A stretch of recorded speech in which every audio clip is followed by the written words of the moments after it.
Перед беседой с Владимиром Никоновым мы связались с его дочерью Анастасией, чтобы узнать его номер и договориться о встрече. На что Настя ответила: «Лучше приходите без предупреждения. Папа не любит давать интервью. Откажется. В 10 утра он будет на работе в библиотеке. Лучше сразу прийти туда».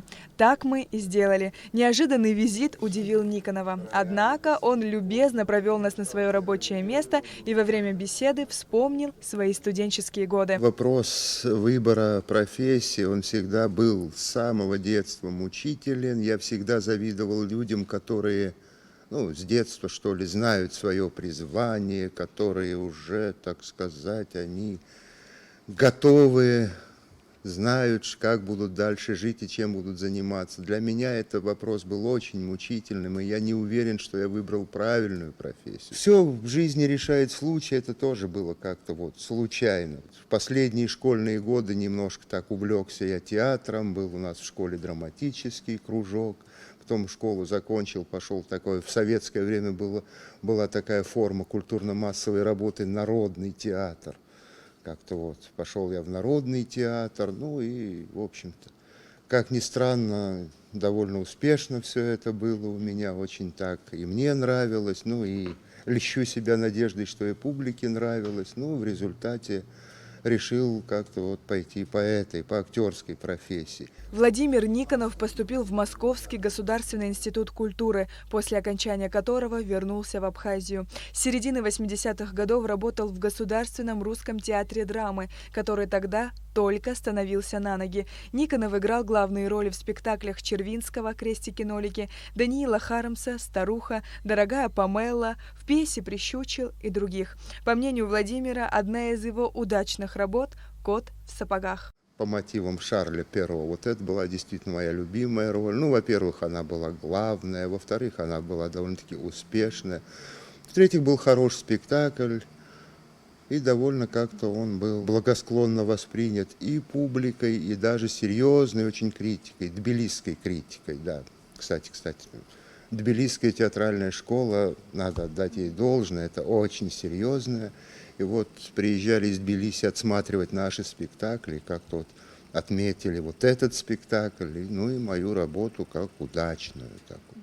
Довольно востребованный актер театра и не предполагал, что судьба готовит для него сюрприз. Во время Отечественной войны народа Абхазии Никонов начал работать в Гудауте на абхазском радио, а пригласила его туда редактор Светлана Курсая. Именно с этого момента он полностью погружается в профессию журналиста. И она сказала мне такую вещь: я там организовываю такое радио «Голос Абхазии».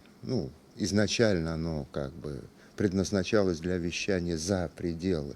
Я тебя знаю по театру, наш театровед, у тебя хорошая дикция, может, попробуешь? Я говорю, я не знаю, я никогда, ничего, попробуй, приходи завтра.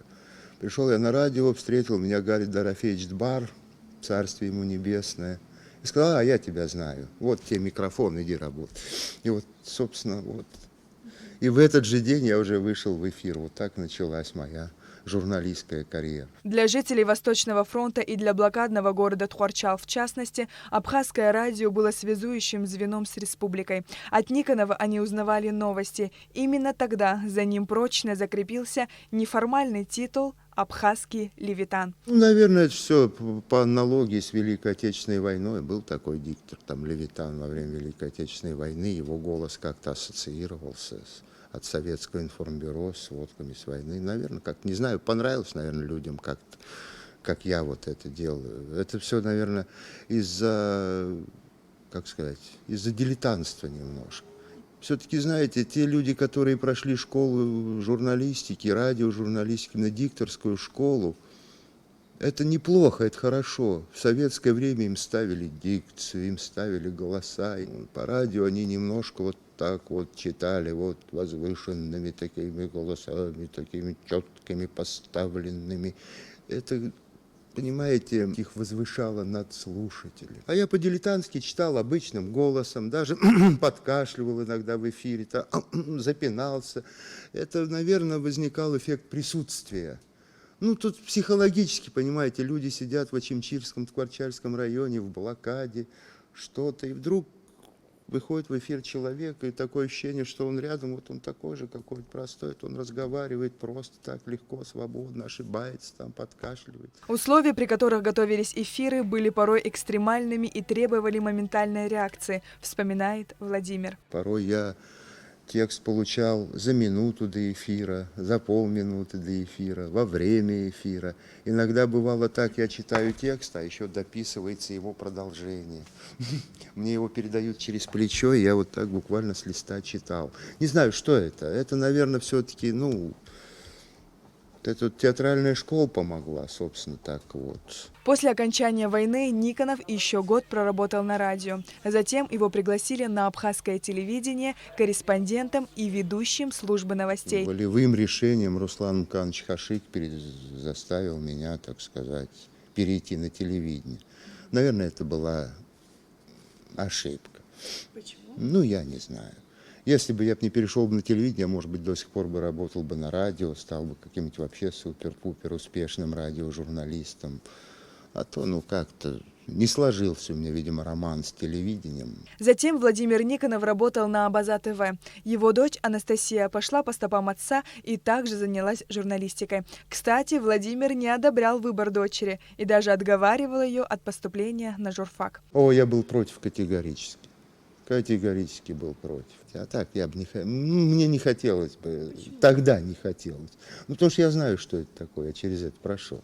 Я знаю, какая трудная работа, особенно в наших условиях. Теперь я уже спокоен. Вижу, она оказалась дамой у меня самостоятельной. Сегодня Владимир Никонов работает в Национальной библиотеке имени Папаскир. Он пишет статьи и доклады для научных конференций. А вот и ручки, которые он исписал за полгода. Часто очень приходится, знаете, представителям библиотеки куда-то выезжать на конференции, всякого рода библиотечные мероприятия, там российские, международные.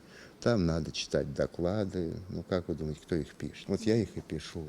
Больше всего, честно сказать, я занимаюсь работой, тоже, в общем-то, можно сказать, в определенной степени журналистской. В день рождения Владимира Никонова коллектив библиотеки устроил юбиляру сюрприз.